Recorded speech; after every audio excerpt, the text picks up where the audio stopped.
ದಸರಾದಲ್ಲಿ ಕಂಬಳ ಬೇಕು ಅನ್ನೋದು ಸಿಎಂ ತೀರ್ಮಾನ. ಕಲಬುರಗಿಯಲ್ಲಿ ಸಚಿವ ಯತೀಂದ್ರ ಸಿದ್ದರಾಮಯ್ಯ ಹೇಳಿದ್ದಾರೆ. ಕಂಬಳ ಬೇಕು ಬೇಡ ಅನ್ನೋ ಅಭಿಪ್ರಾಯಗಳು ಬಂದಿವೆ, ಪರ ವಿರೋಧ ಅಭಿಪ್ರಾಯಗಳಿದೆ. ಅದರ ಸಿಎಂ ನಿರ್ಧಾರ ಮಾಡಿದ್ದಾರೆ, ಕಂಬಳ ನಡೆಯುತ್ತೆ. ನಮ್ಮ ಸಂಸ್ಕೃತಿ ಕ್ರೀಡೆಗಳನ್ನು ತೋರಿಸೋದ್ರಲ್ಲಿ ತಪ್ಪೇನಿಲ್ಲ, ಆದರೆ ಅದಕ್ಕಾಗಿ ಮರಗಳನ್ನು ಕಡಿದಿದ್ದು ಮಾತ್ರ ತಪ್ಪು ಅಂದಿದ್ದಾರೆ. ಮರಗಳನ್ನು ಕಡಿಯದಂತೆ ನೋಡ್ಕೊಳ್ತೇವೆ ಅಂತ ಕಲಬುರಗಿಯಲ್ಲಿ ಹೇಳಿದ್ದಾರೆ. ಇಲ್ಲಿ ನಡೆಯುವಂಥ ದಸರಾವನ್ನ ಕರಾವಳಿಯಲ್ಲಿ ನಡೆಸಿದ್ರೆ ಏನು ಚೆನ್ನಾಗಿರುತ್ತಾ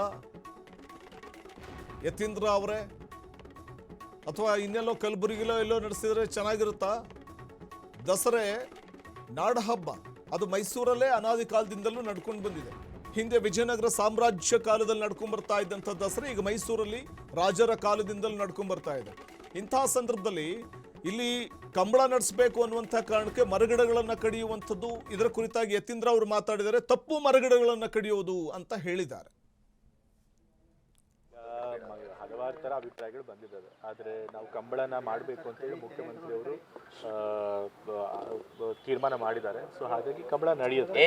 ಮತ್ತು ಕರ್ನಾಟಕದ ಯಾವುದೇ ಮೂಲೆಯಲ್ಲಿ ಯಾವುದೇ ಒಂದು ಆ ಒಂದು ಪ್ರದೇಶದ ಸಂಸ್ಕೃತಿಗೆ ಸೇರಿದಂಥ ಕ್ರೀಡೆ ಅಥವಾ ಆಚರಣೆ ಇರ್ಬೋದು, ಅದನ್ನ ಇಡೀ ಕರ್ನಾಟಕಕ್ಕೆ ಪರಿಚಯಿಸೋದ್ರಿಂದ ಒಳ್ಳೆಯದೇ ಆಗುತ್ತೆ ಹೊರತು ಅದರಿಂದ ಏನು ತಪ್ಪೇನಿಲ್ಲ. ಮರಗಳನ್ನು ಕಡಿದಿದ್ದಾರೆ, ಮರಗಳನ್ನು ಕಡಿಬಾರ್ದಾಗಿತ್ತು, ಅದನ್ನು ಅಧಿಕಾರಿಗಳನ್ನು ಕೇಳ್ತೀವಿ. ಮರಗಳನ್ನು ಕಡಿದ ಹಾಗೆ ಕರೆಕ್ಟಾಗಿ ನೋಡ್ಕೊಂಡು ಮಾಡ್ತೀವಿ.